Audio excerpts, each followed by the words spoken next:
Wakil Ketua Dewan Perwakilan Rakyat Republik Indonesia, Aziz Syamsuddin menyatakan, telah merampungkan draft final Omnibus Law Undang-Undang Cipta Kerja. Ia menyebut, berkas yang memiliki tebal 812 halaman tersebut rencananya akan diserahkan kepada Presiden Joko Widodo selaku Kepala Pemerintahan.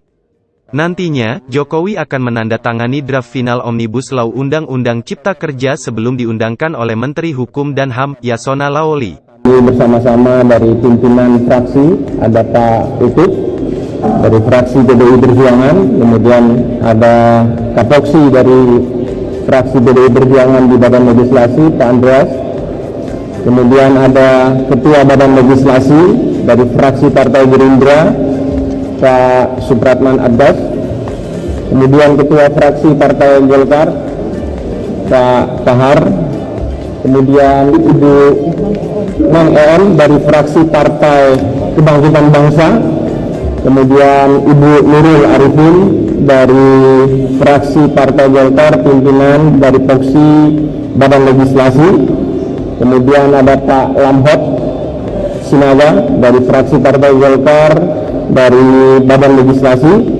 kemudian ada Pak John Kennedy Aziz dari fraksi Partai Golkar dari Badan Legislasi, dan Pak Sekjen Pak Indra, dan ada Ibu Maya juga di sini, dan beserta jajaran kesekjenan, dan saya sendiri Aziz Syamsuddin, dan Pak Rahmat Gobel yang mengikuti secara virtual pada siang hari ini.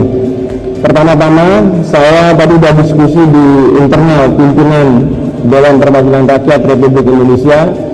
Salam dari Ibu Puan Maharani kepada seluruh sahabat-sahabat wartawan dan masyarakat Indonesia, dan dari Pak Muhaimin Iskandar dan Pak Dasko, berkenaan agenda kita pada sore hari ini untuk meluruskan hal-hal yang berkembang di media massa beberapa hari yang lalu.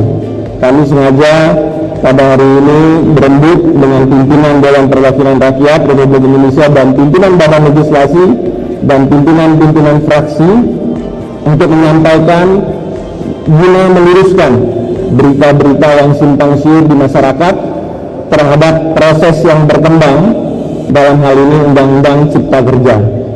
Seperti kita ketahui, Undang-Undang Cipta Kerja telah dibawa ke tingkat 2, dalam hal ini paripurna, yang mana tanggal 5 Oktober 2020. Yang mana proses di tingkat 2 ini tentu melalui proses di tingkat 1, yang dalam hal ini di Badan Legislasi langsung dipimpin oleh Pak Supratman dari fraksi Partai Gerindra sebagai Ketua Badan Legislasi yang bertanggung jawab terhadap mekanisme, struktur dan pembahasan, transparansi pembahasan di tingkat 1, baik dari tingkat rapat kerja, kemudian masuk ke dalam panja, panitia kerja, kemudian masuk ke dalam pinus, kemudian masuk ke dalam tim sinkronisasi di tingkat Badan Legislasi.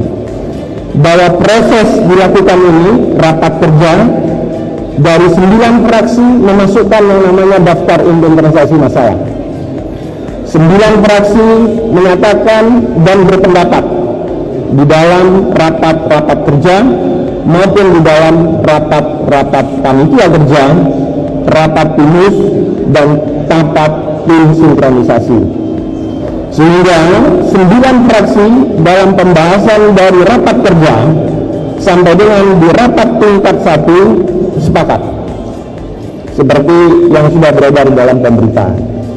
Adapun hal-hal yang berkembang di dalam daftar inventarisasi masalah berkenaan dengan klaster-klaster yang ada, perlu nanti disampaikan kepada publik, tentunya pada saat yang tiba, yaitu pada saat besok tanggal 14 Oktober 2020, berdasarkan mekanisme tata tertib DPR, khususnya di dalam pasal 164, bahwa Dewan Perwakilan Rakyat Republik Indonesia memiliki jangka waktu 7 hari.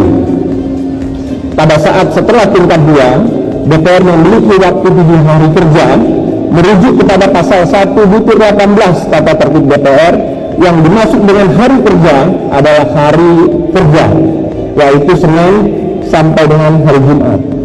Sehingga tenggang waktu untuk penyampaian Undang-Undang Cipta Kerja ini akan jatuh pada tanggal 14 Oktober 2020, tepatnya besok pukul 00 pada saat besok.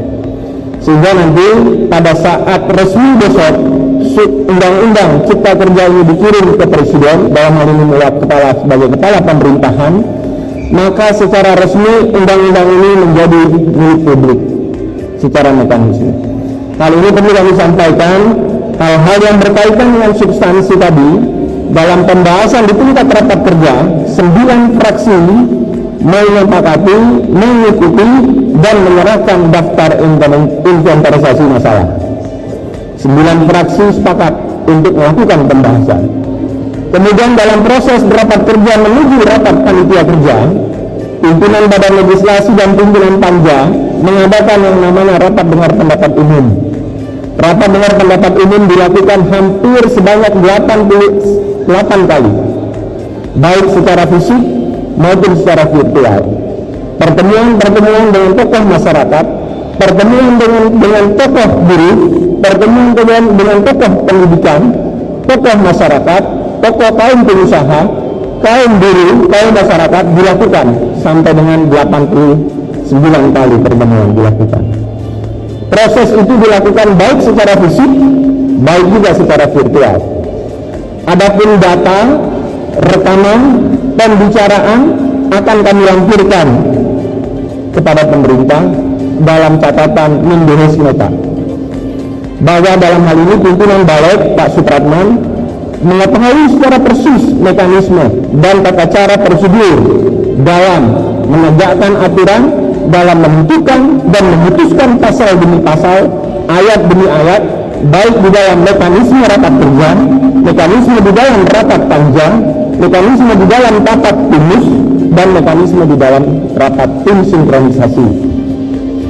Aziz Syamsuddin mengatakan penyerahan naskah final Undang-Undang Cipta Kerja pada hari ini, tanggal 14 Oktober tahun 2020, telah merujuk pada mekanisme tata tertib Dewan Perwakilan Rakyat pasal 164.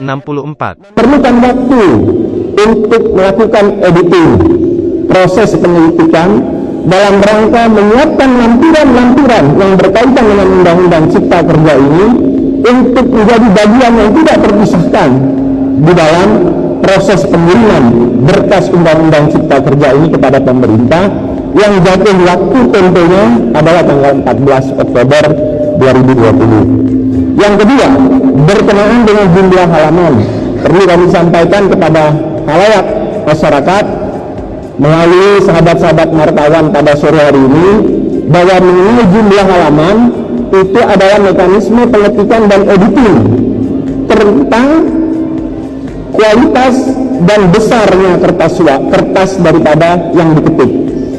Proses yang ada dilakukan di Balek itu menggunakan kertas biasa. Tapi pada saat sudah masuk dalam tingkat 2, proses pengetikannya masuk di kesekjenan, dia menggunakan legal paper yang sudah menjadi syarat ketentuan-ketentuan di dalam undang-undang.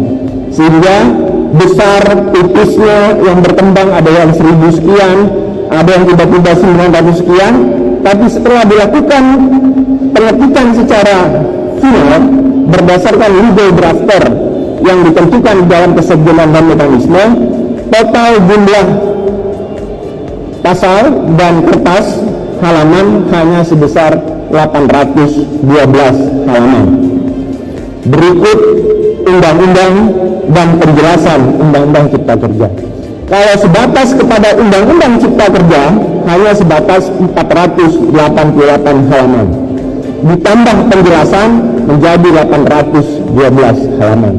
Sehingga simpang siur mengenai jumlah halaman ada yang 1000 sekian, ada yang 900 sekian. Secara resmi kami Lembaga Dewan Perwakilan Rakyat Republik Indonesia berdasarkan laporan dari Bapak Sekjen, mapping jumlah halaman sebanyak 812 halaman.